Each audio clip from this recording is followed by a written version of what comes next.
One soirée, one scream, and a secret polite society would rather forget.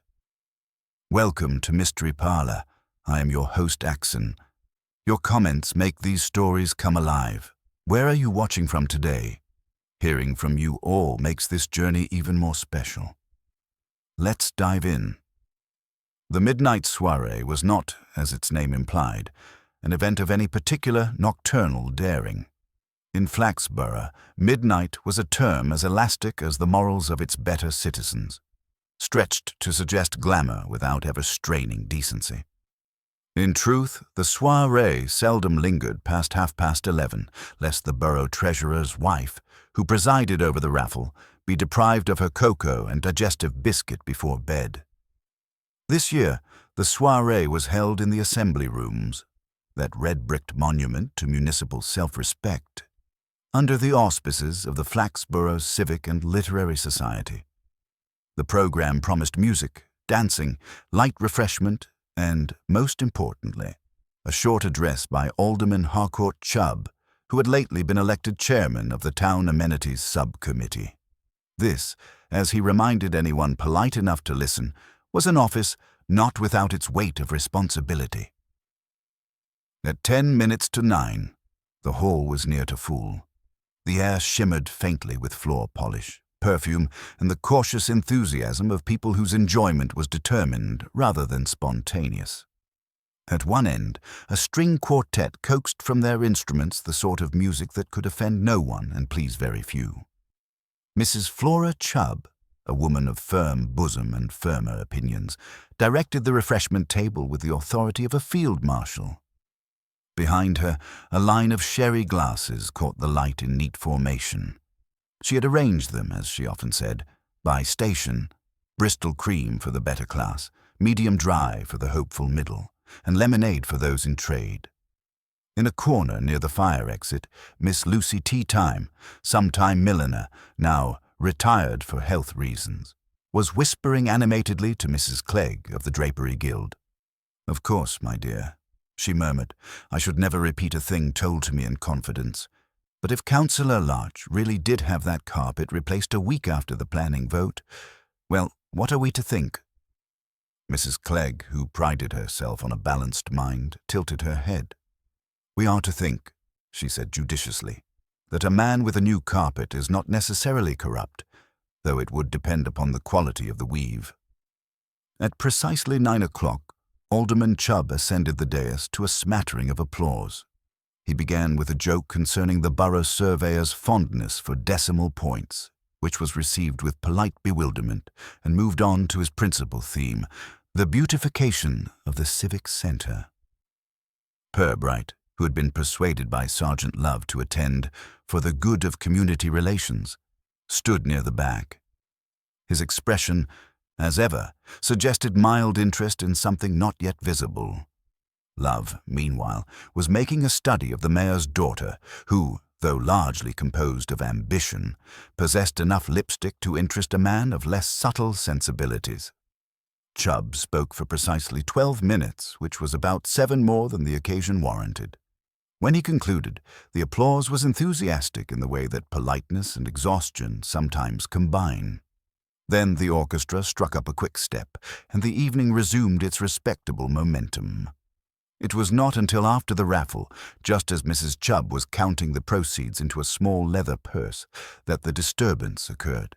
A cry, short, sharp, unmistakably female, rose from the corridor leading to the cloakroom. The music faltered, the dancers slowed, and a ripple of speculation passed through the hall. "Probably just a mouse," murmured Miss Teatime hopefully. But as the doors opened, revealing a white-faced attendant and a knot of anxious onlookers, it became evident that the creature in question had been rather larger and less lively. On the tiled floor of the cloakroom, beneath a heap of neatly hung coats, lay the body of Alderman Harcourt Chubb. His collar twisted, his complexion a curious shade between sherry and ash. One hand clutched at the air as though still seeking applause. Inspector Purbright, who had not hurried, for there was seldom profit in doing so, regarded the scene with calm scrutiny. "I think," he said softly, "we may now declare the evening's entertainment concluded." He turned to Love, whose face bore an expression of uneasy fascination. "Fetch the doctor," said Purbright, "and then perhaps—" He glanced at the cluster of anxious townsfolk beyond the door. "Perhaps we might begin the inquiries before the rumors get too far ahead of the facts. Though," he added with faint amusement, "it may already be a close contest." Purbright did not order the hall cleared.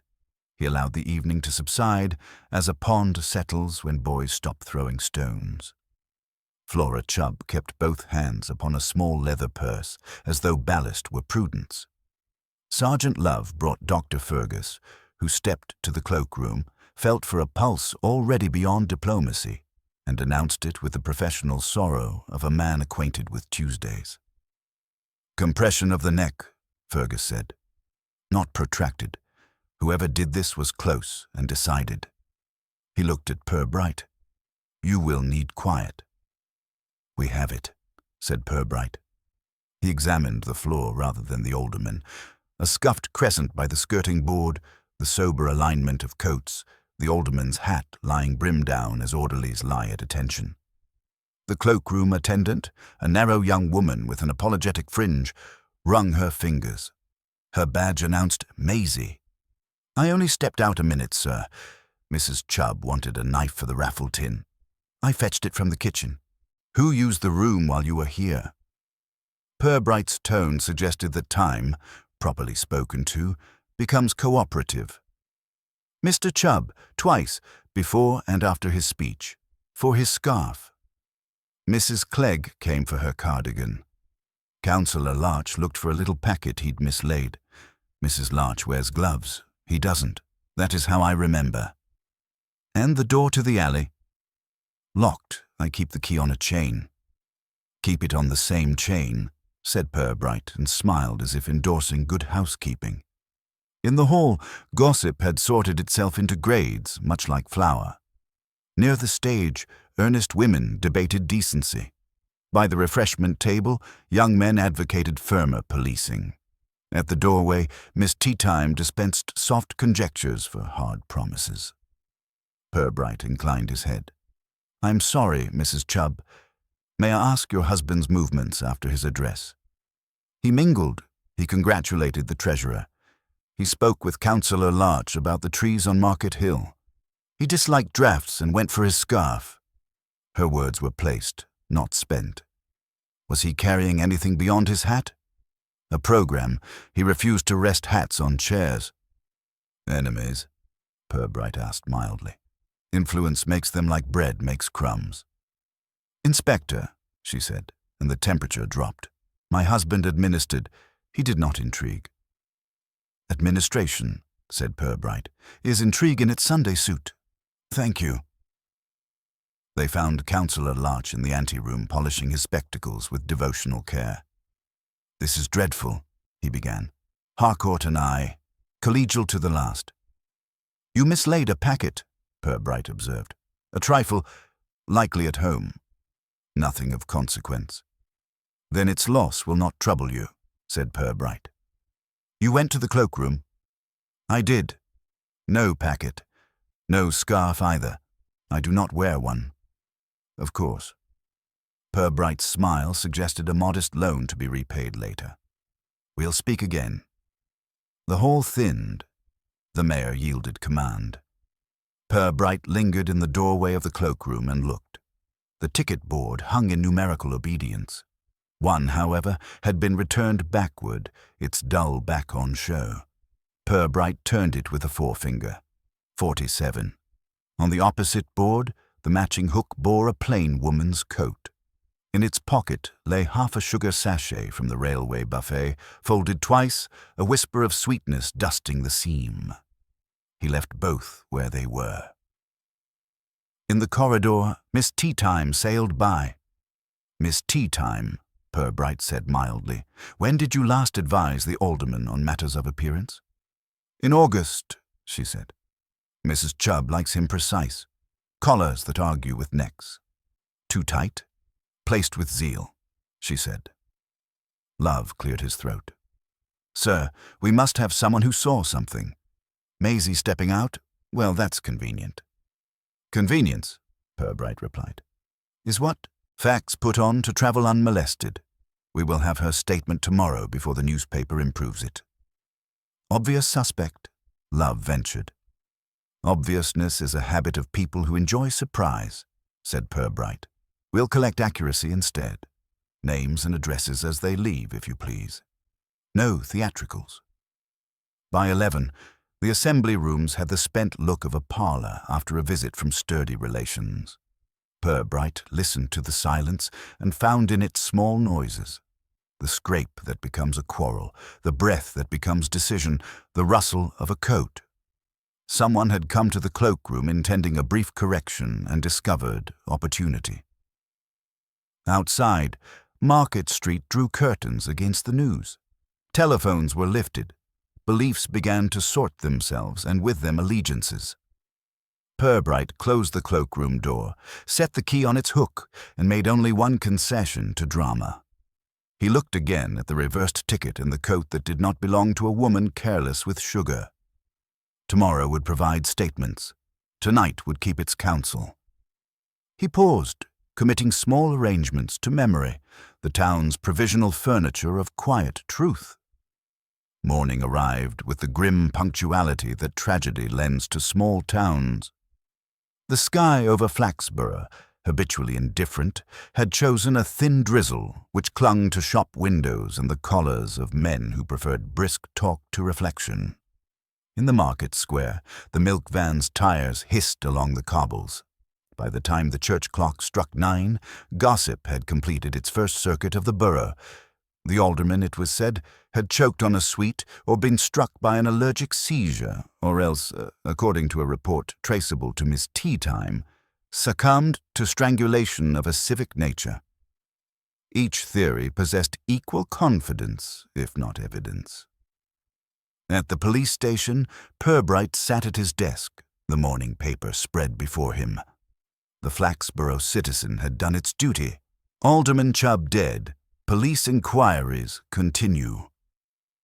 Below, a paragraph of admirable vagueness described the soirée and quoted Mrs. Chubb, who expressed profound shock.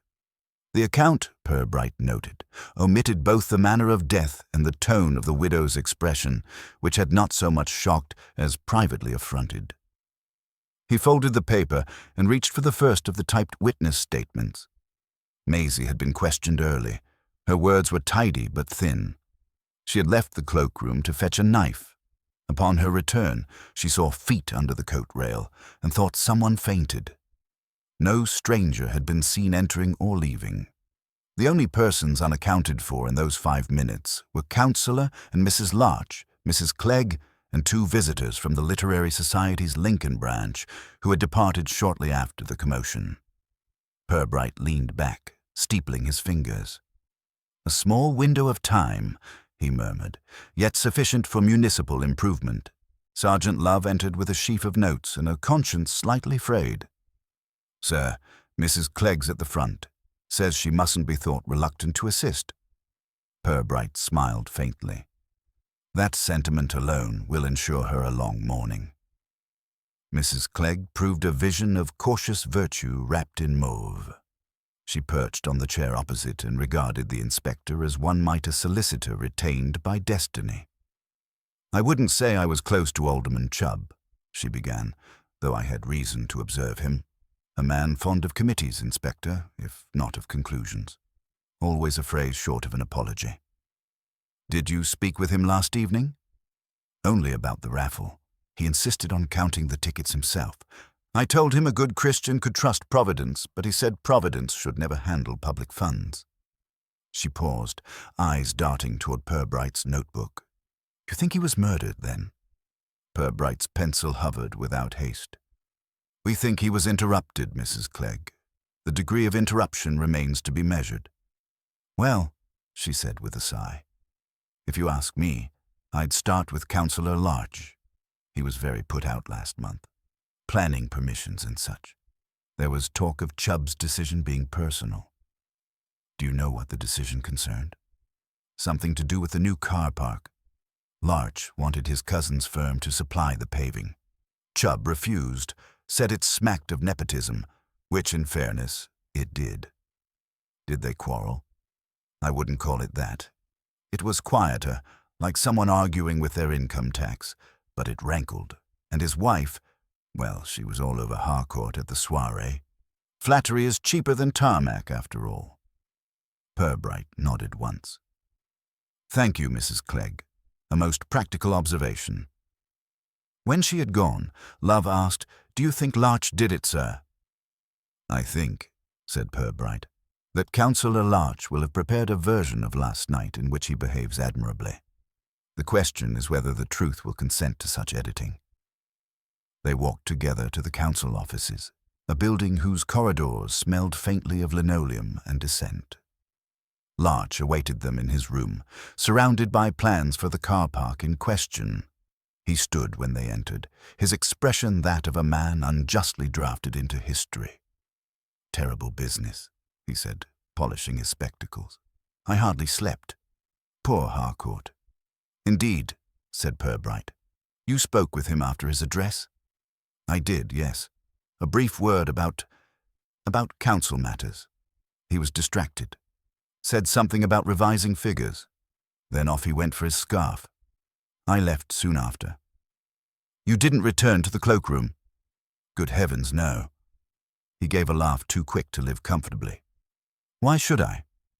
Purbright regarded him mildly. "I'm sure I don't know, Councillor. People visit cloakrooms for many reasons. Lost articles, private words, moral ventilation. Did you notice anyone else go that way?" "Mrs. Clegg, perhaps. Always fluttering." "Your wife?" He hesitated a beat too long. "She followed shortly after to collect her wrap, I believe. She mentioned a chill." "Then she may confirm your timing," said Purbright pleasantly. "I'll not trouble you further, for now." Back in the street, Love exhaled. "He's lying, sir." "He's rehearsing," corrected Purbright.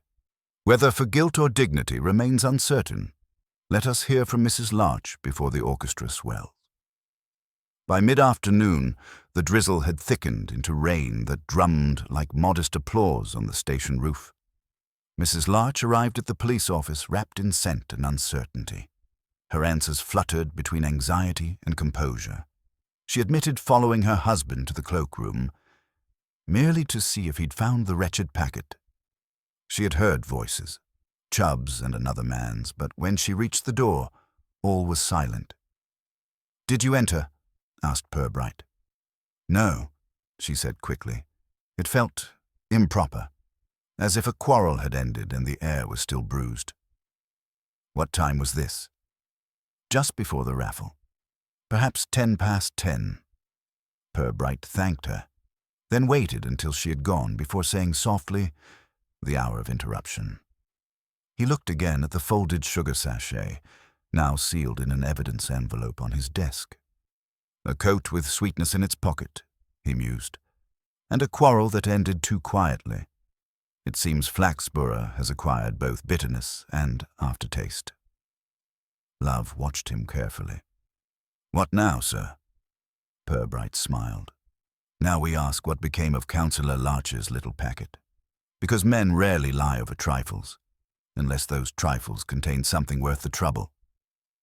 The following morning began with sunlight that seemed to apologize for arriving late. Flaxborough, damp but composed, resumed its routines as though civic death were merely a postponement of commerce. The butcher's boy whistled on his rounds, the postmistress arranged stamps beneath the portrait of Her Majesty, and in the window of Tea Time's former millinery shop, a small handwritten notice announced quality alterations. Discretion guaranteed. Purbright passed it on his way to the station, his umbrella held like a walking stick rather than a shield. He seldom hurried. Haste, he believed, was the principal lubricant of error. In his office, the smell of Sergeant Love's tea preceded the man himself. Love had been up early, collecting statements and gossip with equal diligence. "Sir," he began, "we've had something from the doctor. He says the bruising round Chubb's neck fits a man's hand. Right-handed, fairly strong. No marks of struggle apart from that. Also, no sign of a watch or wallet. Mrs. Chubb says he carried both. Purbright set down his hat. So the alderman was relieved of property. We may safely assume that theft, if genuine, was not the primary motive. Thieves rarely tidy their work beneath a coat rail. Love nodded. Still, sir, a missing wallet could mean a quarrel turned rough. Maybe Larch lost his temper over the contract, grabbed Chubb and afterwards paused to relieve him of loose change. Purbright smiled thinly.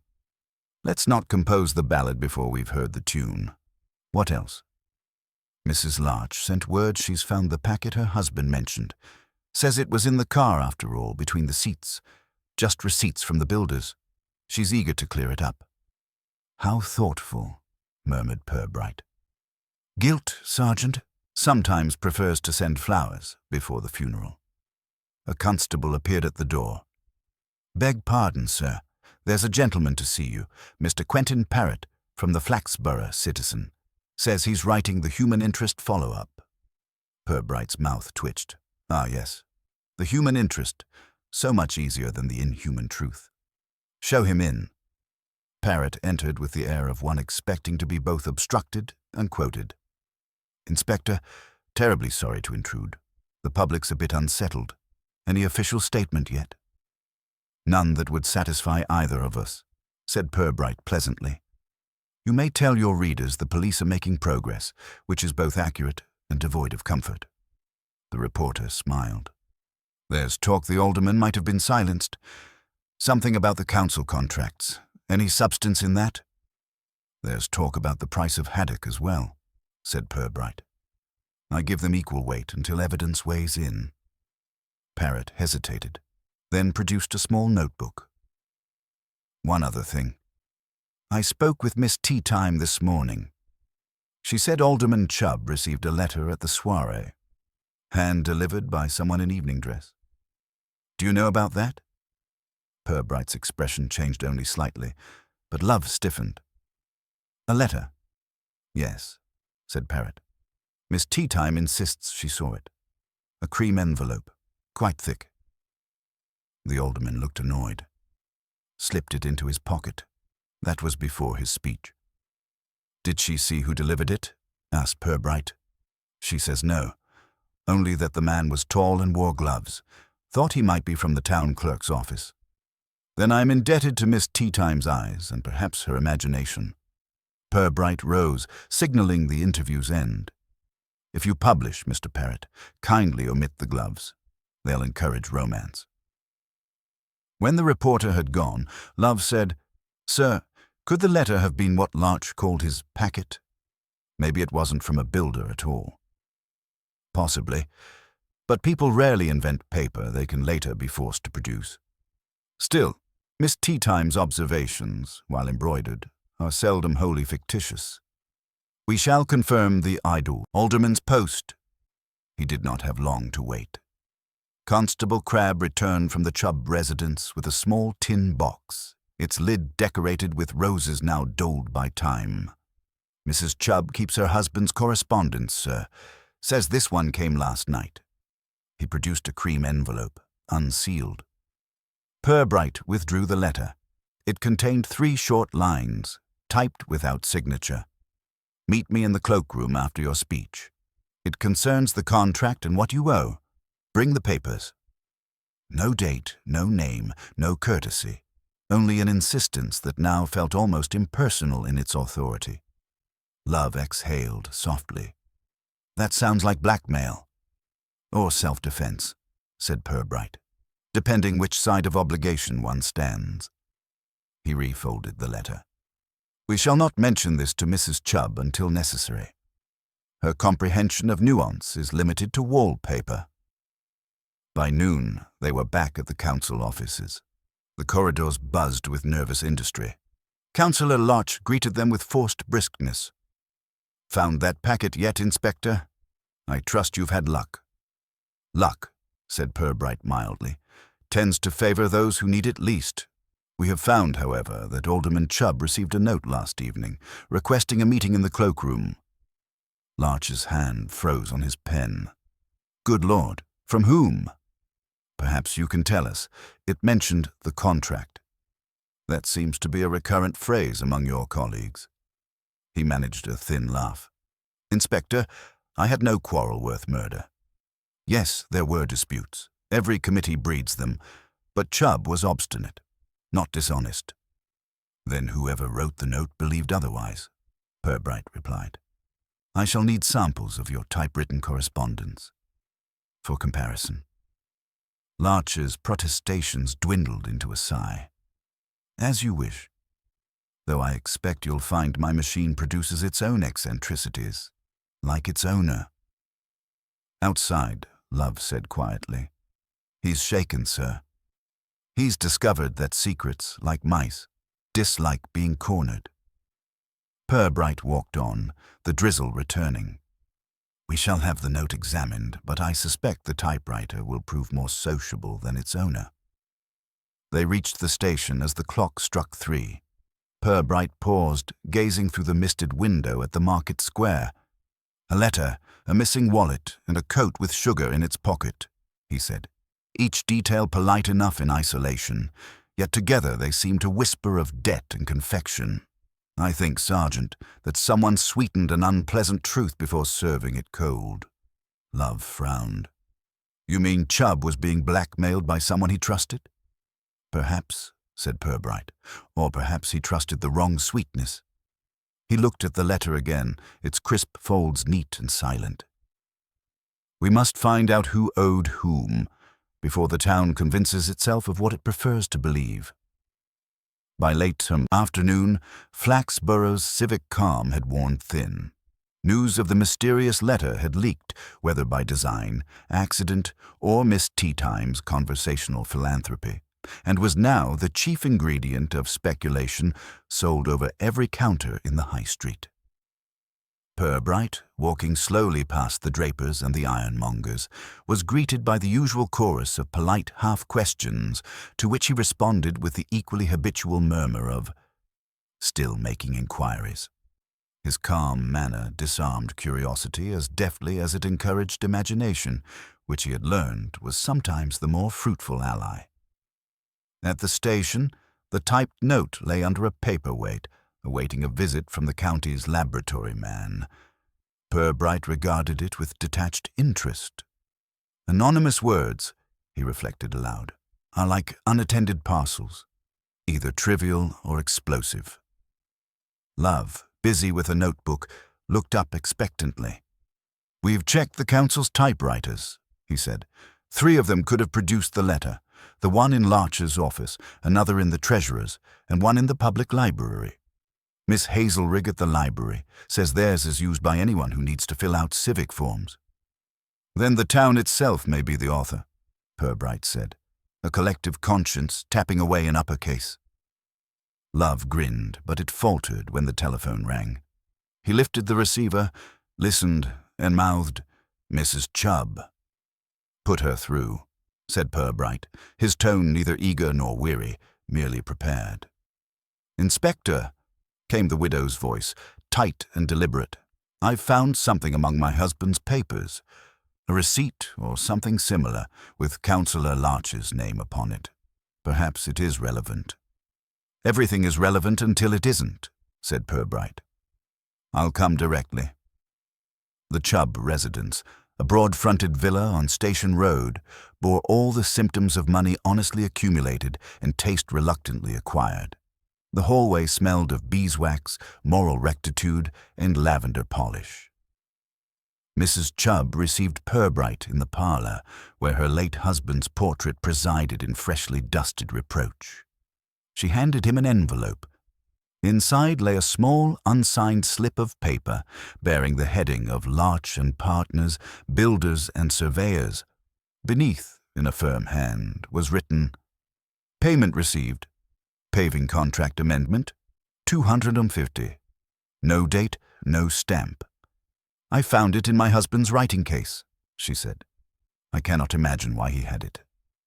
Purbright turned the paper over. Did your husband often handle money privately connected with council business? Her eyes flashed. Never. He was a man of integrity. I know people talk, but people always talk, said Purbright gently. Integrity, however, doesn't prevent one from being owed or owing. Do you know if he lent money to Councillor Larch? Certainly not.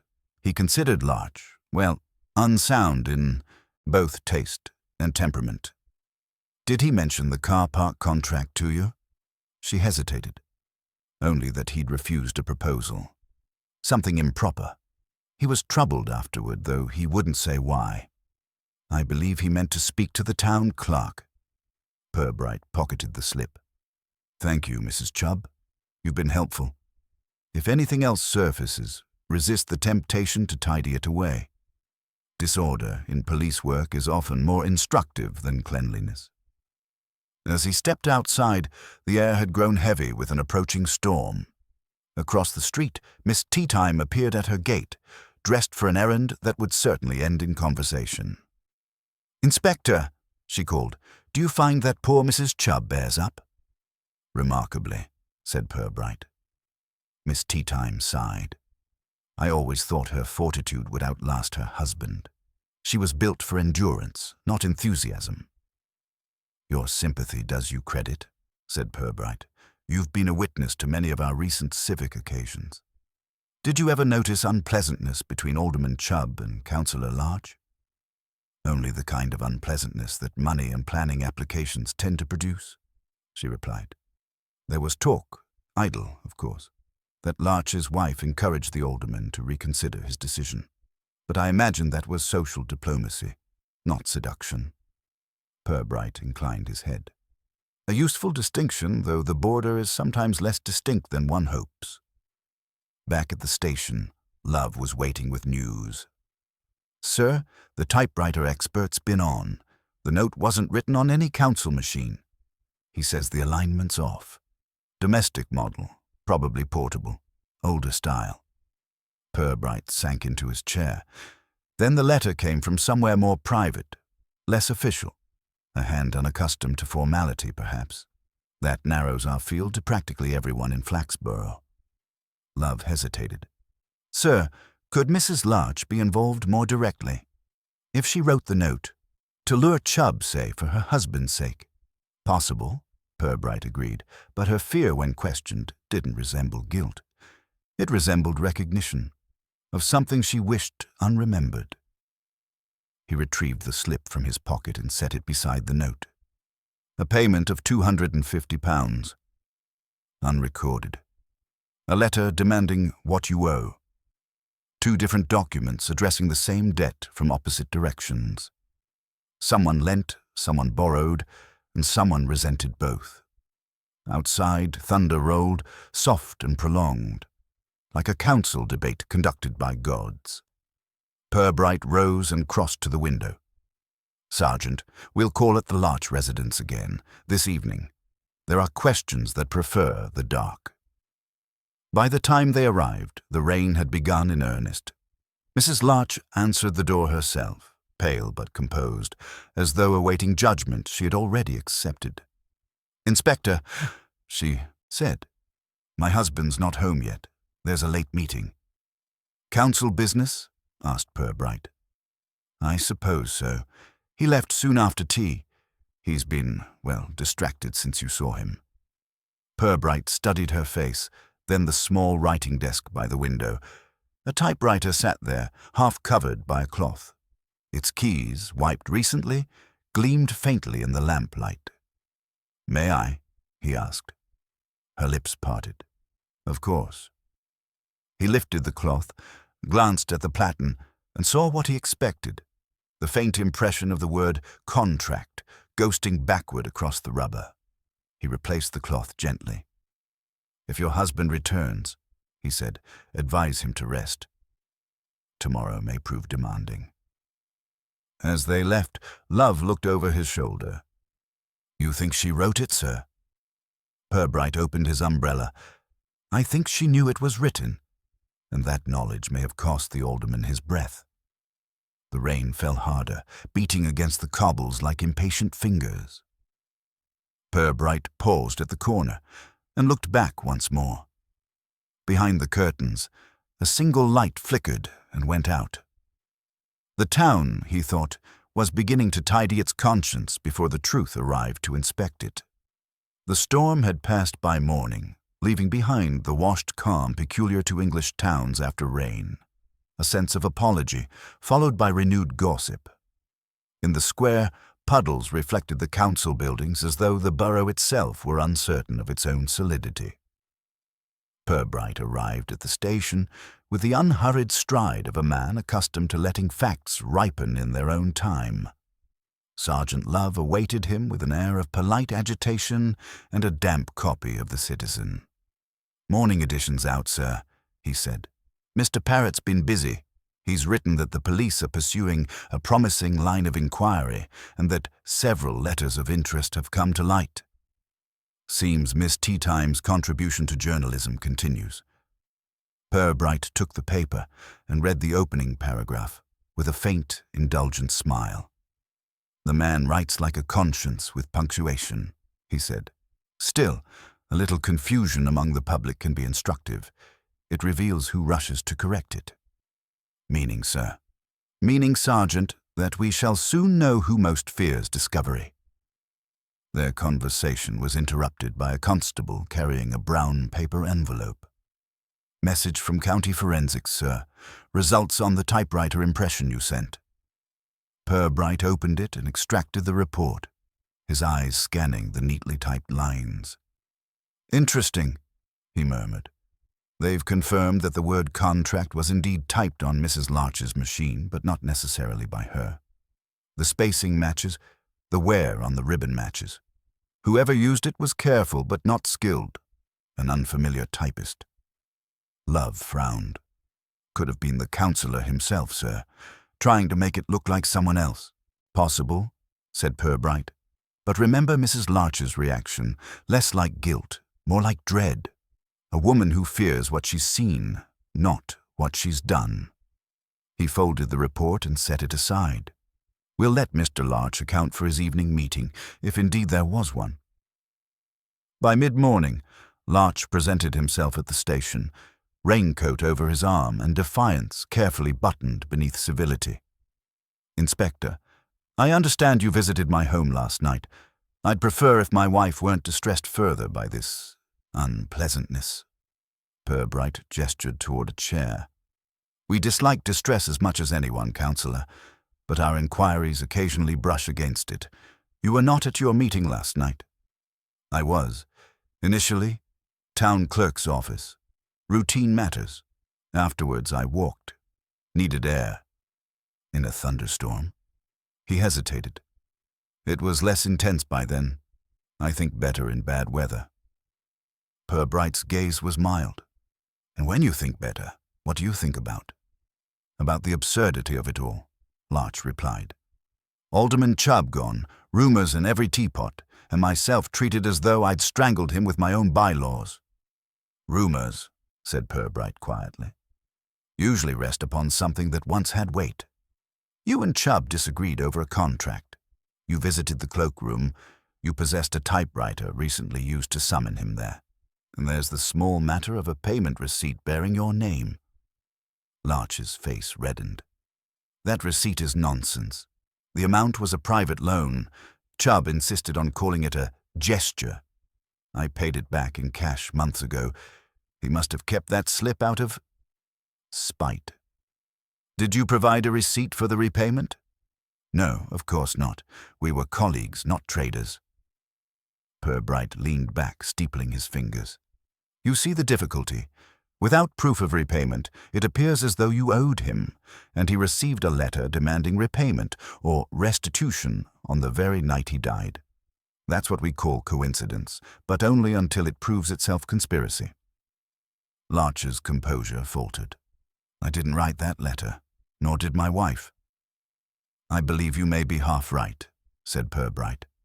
"But tell me, who else might have access to your home or office typewriter?" He hesitated, then sighed. "Our clerk, young Hopkins. He types the minutes, but he wouldn't. He's timid as a mouse." "Timidity," said Purbright, is often a cloak for efficiency. After Larch left, Love said, "Hopkins, sir. The one who helps with the amenities subcommittee minutes. The one Miss Teatime calls the filing ghost." "The same," said Purbright. "Fetch him, please." Quietly.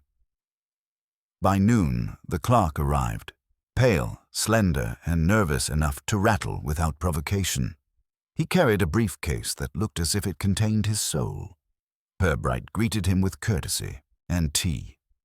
"Mr. Hopkins, I understand you manage Councillor Larch's correspondence." "Yes, Inspector. I do the minutes, type the letters, prepare the memos." "Do you use the Councillor's personal machine for that?" "Sometimes, yes, when we're working from home or after hours. He trusts me." "Trust is a dangerous arrangement," Purbright said softly. "Tell me, did you type a note for Alderman Chubb recently?" Hopkins froze, eyes darting as if searching for an escape hatch in the wallpaper. I don't know what you mean." Purbright said nothing. Silence expanded until it became unbearable. Hopkins swallowed. "Mrs. Larch asked me to type something, just a few lines. She said it was for her husband. I didn't read it."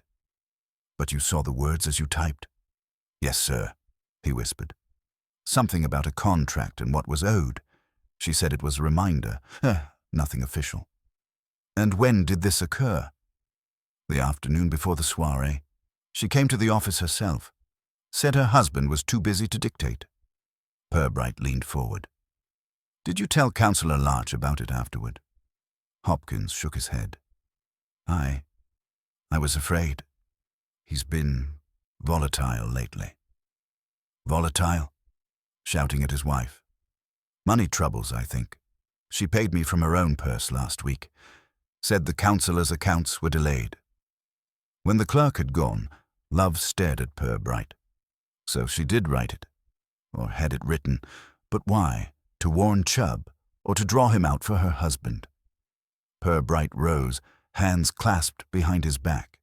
Neither, perhaps. A woman's notion of warning can resemble a man's notion of betrayal. She may have thought to avert scandal by arranging a private meeting. The tragedy, Sergeant, is that decency can be every bit as fatal as malice. He gazed out at the rain beginning anew, soft and unhurried. The question now is, who joined them in that cloakroom, and who profited most from silence? One of our good townsfolk carries a debt still unpaid. Love followed his gaze. "And how do we find which one, sir?" Purbright's expression hardly changed. "By listening, Sergeant. The guilty always speak louder when they believe they're whispering." By the following day, the town had adopted a tone of subdued righteousness, as though collective virtue might offset individual sin. The church bell, striking 10, found Inspector Purbright already at his desk, a small mountain of statements before him and a faint smile at the corners of his mouth. He was rereading Hopkins' account, its tremors and omissions marked in pencil, when Sergeant Love entered with 2 cups of tea and the weary air of a man newly burdened by information. "Morning, sir. Word from the Treasurer's office. Seems there's been a shortfall in the amenities subcommittee's petty cash. About £250. The same sum, coincidentally, as on that receipt." Purbright looked up. "Coincidences are becoming impertinent, aren't they? When did this shortfall come to light?" "Officially this morning. But the Treasurer, Mr. Fledge, says the books were last balanced 3 weeks ago. He noticed discrepancies after the soirée, went over the figures twice before telling anyone. Says he didn't want unnecessary unpleasantness." "That instinct," said Purbright, "is responsible for most of the town's prosperity. We'll call on him before lunch." The Treasurer, a thin man whose spectacles perpetually sought the safety of his nose's bridge, received them with the relief of one who suspects guilt but prefers it confirmed by others. He ushered them into an office lined with files that looked as though they might confess if left overnight. "Inspector, I've dreaded this. We've had minor irregularities before. Small things. But this is deliberate." Purbright inclined his head. How deliberate? The missing amount was withdrawn in cash, authorized with the alderman's initials. But the voucher itself, well, it's gone, torn neatly from the ledger. No record remains of who received it. And this was before his death? 2 days before, said Fledge. I remember because the alderman told me he'd settle the matter personally. Said the payment was for ancillary works, his phrase. I didn't ask which. Purbright's expression softened, but his tone did not. Would those initials, his on the voucher, be easy to imitate? Easier than to misunderstand. He had a very particular hand, heavy at the downstroke, impatient at the rest. Then we may be looking for someone who not only forged a signature, but later killed the man who might expose it, Purbright said quietly. Love frowned. Could be Larch again. He knew about the contract, had access to the accounts through Hopkins, maybe even to the vouchers. Or Hopkins himself, suggested Fledge nervously. He's in and out of the offices. He types for half the council. A quiet young man, but you know the sort. Secretive, always taking notes. Purbright thanked him and rose. We know the sort, Mr. Fledge. Usually they take notes because no one listens. Back at the station, Purbright laid out the new evidence-like ingredients for a reluctant meal. So, he said, £250 vanishes. Chubb initials a voucher. 2 days later, he receives a note about what he owes. That same night, he dies in the cloakroom, his wallet missing. Whoever took the money wanted it to appear as repayment or theft. Love leaned forward. If Larch forged the voucher, he'd have to retrieve it later to destroy the evidence. That could explain why he was near the cloakroom. He thought Chubb had the voucher on him. An attractive theory, said Purbright, but Larch lacks the imagination for neatness. He blusters his way through moral corners. This was tidy, planned by someone who understands not just risk, but embarrassment. Someone who sees reputation as currency. Love scratched his chin. Mrs. Larch, then. Perhaps, but remember the tone of that letter. It carried authority, not plea. The writer commanded Chubb as one does an equal who's failed to behave properly. I doubt she'd have presumed that. He rose, moving to the window where the drizzle had returned in its usual unenthusiastic way. Still, Mrs. Larch will need another conversation. She's carrying more than guilt. Perhaps someone else's. They found her at home, the curtains drawn though it was barely noon. Her composure had the brittle shine of over-polished silver. "Inspector," she began, "I really have nothing more to add." "Then we'll merely confirm what you've already said," Purbright replied pleasantly. "You asked Hopkins to type the letter for Alderman Chubb." Her breath caught. "He told you that?" "He did. You said it was a reminder for your husband." "Yes." Her hands twisted in her lap. "I thought if the alderman understood how serious the contract issue had become, he might help my husband resolve it quietly. He was fond of me once, before all the council business. I wanted to appeal to that memory, not threaten him." "And the money?" asked Purbright softly. "The £250. Her eyes flickered downward. "I didn't know about it then. My husband told me later he'd borrowed from Alderman Chubb for temporary expenses. He said it was repaid, but I don't believe it. He's been desperate. There are debts, Inspector. Private ones." "Gambling?" "No. Investments, he calls them. Shares in some leisure company. He thought it would make him independent of the council. Instead, it made him dangerous."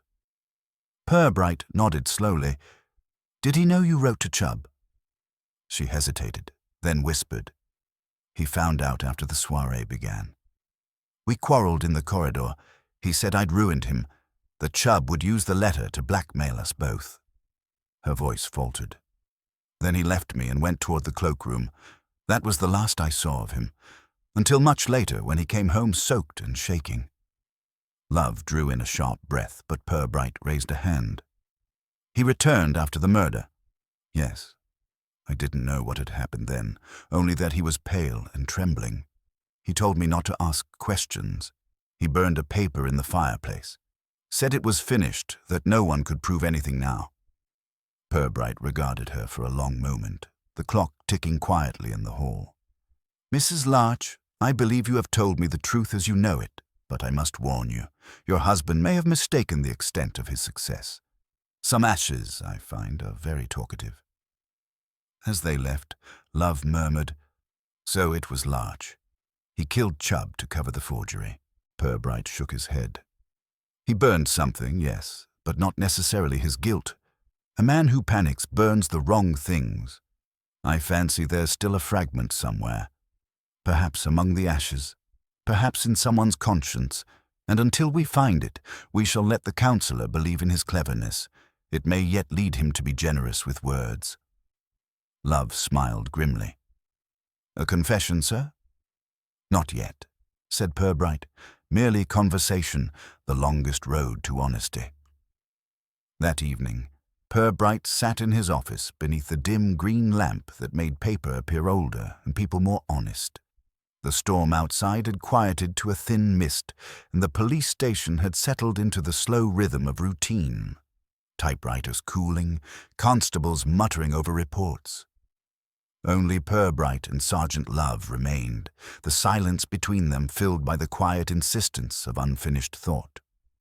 On the desk lay the remains of the case so far, a folded letter, the counterfeit receipt, and a new edition, several charred fragments collected by Constable Crabbe from the larch fireplace. They sat in a saucer like a sample of unpromising tea. Purbright picked up one fragment with tweezers and held it against the lamplight. Faint, almost invisible, a single word could be discerned among the smudges. Clegg, he said softly. Love looked up sharply. Mrs. Clegg, sir, from the Drapery Guild. The very one, murmured Purbright. Her name seems remarkably sociable these days. It appears in most conversations, though never where one expects it. Let's see if it enjoys written company as well. He turned the other pieces gently, piecing together faint letters, half a date, and what looked like the tail of a signature. Perhaps H. Chubb. The inspector leaned back, eyes half closed. A letter to Mrs. Clegg, or from her, he said. Either way, the counsellor burned it. Now, why should he fear her correspondence? Love frowned. Maybe she knew something about the loan. She's always in and out of the committee rooms, raising petitions about flower beds and public benches. Indeed, the civic conscience with an ear for scandal, said Purbright. But conscience, Sergeant, is often merely curiosity that has found respectable employment. He stood, stretching slightly, and reached for his coat. We'll call on Mrs. Clegg before she has time to remember what she meant to forget. The Drapery Guild occupied the upper floor above Clegg's haberdashery, a place that smelled faintly of starch, lavender, and moral vigilance. Mrs. Clegg herself appeared at the door, her expression hovering between curiosity and self-importance. She was dressed, as always, like an apology from the Edwardian era. Lace collar, brooch, and a suspicion that she had seen something worth reporting. Inspector Purbright, what an unexpected pleasure. The pleasure is mutual, said Purbright mildly. May we come in? The sergeant and I are collecting small truths, and yours have a reputation for tidiness. She ushered them into a parlour filled with doilies that trembled at the suggestion of movement. You must forgive the disorder, she said, glancing around at a room that looked as though it had been embalmed. I was just reviewing the guild minutes. Purbright looked at the table, where neatly folded sheets of foolscap sat beside an unopened box of chocolates. I imagine your minutes are as precise as your opinions, Mrs. Clegg. Tell me, were you in correspondence with Alderman Chubb? Her composure flickered. Correspondence? Good heavens, no. We occasionally exchanged notes about council events, that's all. Matters of civic interest. Would those notes ever have mentioned Councillor Larch? Well, yes, perhaps. There was the car park business, and his wife's rather forward manner at meetings. She coughed delicately. But such remarks were confidential. Then you won't mind confirming whether the alderman ever replied to one such letter, say, on the day before his death. She blinked. Well, there was a note, yes. He returned a small envelope I'd sent, regarding a quotation for decorative paving stones. Nothing improper. Purbright smiled faintly. I'm certain. And what became of that envelope? I destroyed it, naturally. I dislike clutter. Of course. He looked around the immaculate room where even the dust appeared disciplined. Did you happen to show that letter to Councillor Larch before disposing of it? The question struck like a dropped pin in silence. Mrs. Clegg's lips parted, then closed again. Well, he did call that afternoon, she admitted at last. He was upset. Said Chubb had insulted him. I showed him the note only to prove that the alderman bore no ill will. It was meant kindly. Kindness, said Purbright, is rarely the effect it intends. After seeing the letter, what did the councillor do? He took it, said he wanted to show it to his wife. I didn't argue. He seemed distraught. I'm afraid I never got it back. Purbright's expression remained polite, but his eyes hardened slightly. And you didn't mention this to anyone? I thought it unimportant. Everything is unimportant, he said gently, until it isn't. When they stepped back into the rain-dim street, Love exhaled. So that's what he burned, her letter from Chubb. It must have proved the alderman wasn't blackmailing him. Quite so, said Purbright, which means Larch destroyed the one thing that might have saved him. A commendable instinct for irony. As they walked toward the station, the inspector's voice softened to that reflective calm Love had learned meant progress. The sequence begins to form. Chubb lends Larch £250, expecting repayment through official channels. When none comes, he threatens exposure. Mrs. Larch, hoping to intervene, sends a note for a private meeting, unaware she's feeding her husband's paranoia. He sees conspiracy where there is none, intercepts her letter, and goes to that cloakroom not to pay, but to silence. And the missing wallet? Ah, said Purbright. That was stagecraft, to make murder look like theft. He removed it and later tossed it where it would not incriminate him. He paused at the curb, the lamplight catching the rain on his hat brim. But the story lacks one element, the moment of panic. Men like Larch don't strangle easily. They argue, they bluster, they plead. The killing was sudden, not planned. He must have been provoked by something, perhaps a phrase too close to truth. Love kicked at a puddle. You think we can get him to admit it? Purbright smiled. Admit it? He's already begun. Every lie is a partial confession, Sergeant. We need only give him one more opportunity to improve it. He stopped, gazing through the drizzle toward the faint glow of the council chambers at the far end of the square.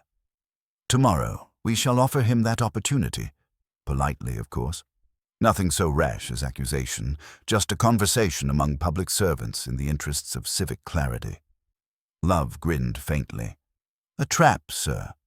Purbright's eyes gleamed. A test. Traps catch animals. Tests reveal people. And Councillor Larch, I suspect, is about to show us which he prefers to be. Morning arrived pale and unsettled, as though the town itself were waiting for someone to speak the truth aloud.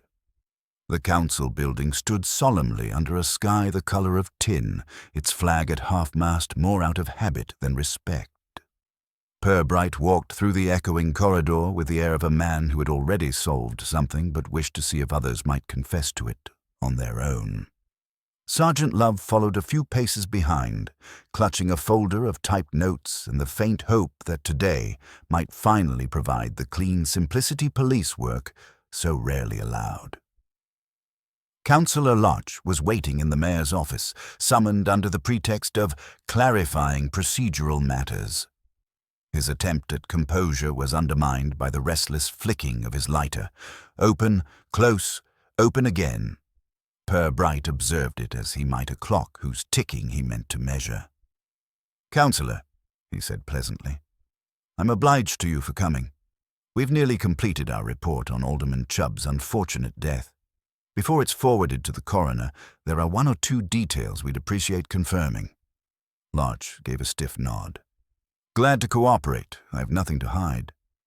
"Excellent. Then perhaps you'll assist with a small reconstruction of events. You met the alderman shortly before the raffle." "I told you already I did not. I left the hall after his speech." "Indeed," said Purbright mildly. "But you might have passed through the bartier cloakroom?" "The attendant, Miss Maisie, now recalls seeing someone of your build, though she hesitated to be certain. A reasonable woman. She distrusts certainty on principle." "I didn't," Larch snapped too quickly. Then, attempting recovery, he added, "And if I had, what of it? It's no crime to fetch one's coat." "Only if one remembers to take it," said Purbright. "Your coat, Councillor, was found hanging there still. That puzzled me, until I realized you must have gone there for something else." He paused. "Perhaps a letter? Or a receipt?" Larch's hand stilled on the lighter. The silence that followed was as brittle as glass. "I don't know what you mean," he said finally. Purbright regarded him with quiet sympathy. "When a man tries to destroy proof of an innocent act, it's usually because guilt has been borrowed from elsewhere. The burnt papers, the missing wallet, the forged initials. All these speak of someone trying to appear both clever and unlucky. But murder, Councillor, is not administrative. It resists tidying." Larch's face paled. "You have no proof I forged anything. No proof I was even there." Purbright smiled faintly. "Proof is a word loved by lawyers. Policemen make do with patterns, and people, unlike documents, have difficulty keeping theirs straight." Before Larch could reply, the door opened. Mrs. Larch stepped hesitantly inside, summoned at Purbright's quiet request that morning. She looked drawn, but calmer than before, as if she had resolved something overnight. In her hands was a small envelope. "I found this," she said softly. "It was in the drawer of my husband's bureau. I think you ought to see it." Purbright took it gently. Inside lay a folded slip of paper. Alderman Chubb's missing voucher, the forged initials clear even under the faint smudge of ash. Beneath it was another note, in Larch's own handwriting. "This ends it. He can't prove anything now." Larch lurched to his feet. "You had no right." "She had every right," said Purbright evenly. "A conscience long deferred, Councillor, is still punctual in the end." He turned to Love. "You'll take charge of that, Sergeant?" Love stepped forward. The councillor's shoulders sagged, the fight going out of him with almost audible relief. "I didn't mean to kill him," he muttered. "We argued. He called me a thief. I tried to make him see reason, but he wouldn't. He said he'd go to the press in the morning. I grabbed his arm, only to stop him walking out. And then he fell, his collar caught. I didn't even know he was dead until it was too late." Purbright watched him, expression unreadable. "And afterward?" "I panicked. Took his wallet to make it look like robbery. I thought if they found the forged voucher, they'd think he was the one cheating. I burned everything else." "Except the truth," said Purbright quietly. "That burns slower." When Love led the councillor away, Mrs. Larch remained standing by the desk, staring at the space where her husband had been. "He wasn't a wicked man," she said, "only frightened, always trying to be better than he was." "Frightened men," Purbright said gently, "commit most of the cruelties in the world. They call it survival." He escorted her to the door, then lingered a moment alone in the office, gazing out across the square. Rain had begun again, steady and unhurried, washing the cobbles clean of last night's mud, but not, of course, of memory. By the time he returned to the station, the town was already settling into its next phase of moral housekeeping. Miss Teatime would be hosting a small tea that evening to discuss the tragedy in strictly charitable terms. The Citizen would run a column on the pressures of civic duty, and Mrs. Clegg, he had no doubt, would find herself promoted informally at least, to the position of unofficial moral historian of Flaxborough. In his office, Purbright sat once more beneath the green lamp, writing the final lines of his report. Each sentence was modest, factual, uncoloured by opinion. When he reached the end, he paused, then added a single note in his careful hand. Cause of death, manual strangulation during altercation. Motive, fear of exposure. Contributing factors, pride, panic, respectability. He placed the report neatly in its folder and leaned back, lighting a cigarette with uncharacteristic indulgence. "It's always respectability," he said softly, to no one in particular. "Flaxborough runs on it like petrol, highly refined and occasionally explosive." Love appeared in the doorway, hat in hand. "All done, sir?" "For now," said Purbright, "until the next improvement to our civic character requires inspection." He stood, stretching, and reached for his coat. "Come along, Sergeant. Let's see if the tea shops are still open. I've an appetite for something uncontentious, perhaps a bun without a moral." Love chuckled as they stepped into the drizzle. The town lay quiet before them, its lamps glowing like carefully polished secrets. Purbright buttoned his coat and, without hurry, walked toward the square where life was already beginning, politely, to continue. It was 3 evenings later when Inspector Purbright's sense of completion developed a faint crack.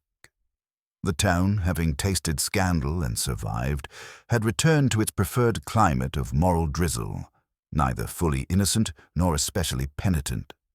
Larch's confession had tidied the matter neatly enough for the coroner, for the papers, and certainly for Mrs. Clegg. Yet something about that neatness nagged at Purbright, like a knot left in the carpet after sweeping. He sat in his office after dusk, the lamplight soft on stacks of paperwork. The air smelled faintly of pipe smoke and damp wool. Love had gone home hours before, leaving behind the comfort of certainty. Purbright, meanwhile, examined a single item still unresolved, a slim, creased envelope recovered from Alderman Chubb's wallet when it was eventually found, days after the inquest. It had been lodged between 2 stones by the riverbank, where a boy fishing for sticklebacks had discovered it. The envelope, addressed in a feminine hand, bore no signature. Inside a single line, "You will have your answer tonight, but not from him." He read it again, then leaned back, smiling almost sadly. "Ah," he murmured. So the truth was still attending evening classes. The next morning, Purbright paid an unannounced visit to the Drapery Guild, where Miss Teatime presided over a committee rearranging bunting for the spring fete. She greeted him with polite alarm. "Inspector, surely we've exhausted every scandal. Or is this about the raffle books?" "Neither," said Purbright, taking a seat uninvited. "It's about correspondence. You once told me, Miss Teatime, that Mrs. Larch and Mrs. Clegg were quite inseparable for a time before their friendship cooled. Do you recall why?" Miss Teatime tilted her head thoughtfully. "Oh, yes, an unpleasant misunderstanding. Mrs. Clegg took exception to Mrs. Larch's, shall we say, social ascendancy. She felt unacknowledged after arranging a council donation for the Larch's garden party. Quite cutting about it, too." "Indeed," said Purbright softly. "And did she continue corresponding with Alderman Chubb afterward?" "I believe so. He admired her zeal. She said he called her the conscience of Flaxborough. She repeated it rather often." Purbright rose. "Thank you. That conscience may yet have one more confession to make." He found Mrs. Clegg precisely where he expected her, by the shop window, supervising the placement of ribbons with missionary precision. At his approach, she turned, her face bright with civic innocence. "Inspector, I trust this isn't about our memorial bench. The dedication wording's been approved by the committee." "Not at all," said Purbright, though I imagine the alderman might have preferred a quieter tribute. "I wanted to return something that, I think, belonged to you." He handed her the envelope. Her smile faltered as she read the line within. I don't understand." "Oh, I think you do," he said gently. This note was found in Alderman Chubb's wallet, which Councillor Larch removed after his death. He may not have noticed it. "The handwriting is yours, Mrs. Clegg. We matched it to your letters to the Guild." She stared at him, colour rising in her cheeks. "But that's impossible. Why would I?" "Because you wanted revenge," Purbright said softly. "The alderman dismissed your complaint about the Larch's conduct, didn't he? Said you were too inquisitive, and he told you to mind your station. So you sent him a note, anonymous, of course, suggesting that Mrs. Larch wished to meet him privately about the loan. You knew his sense of propriety would compel him to attend. You set the scene for scandal. You never imagined murder would intrude." She swayed slightly, her voice barely a whisper. "I only wanted him embarrassed, to see what gossip felt like. To balance things." Purbright's tone was neither cruel nor kind. "Balance is a delicate pursuit, Mrs. Clegg. It rarely holds when revenge provides the weights." She sank into a nearby chair, trembling. "If what you say is true, then it was my fault." He nodded once. "Indirectly, yes.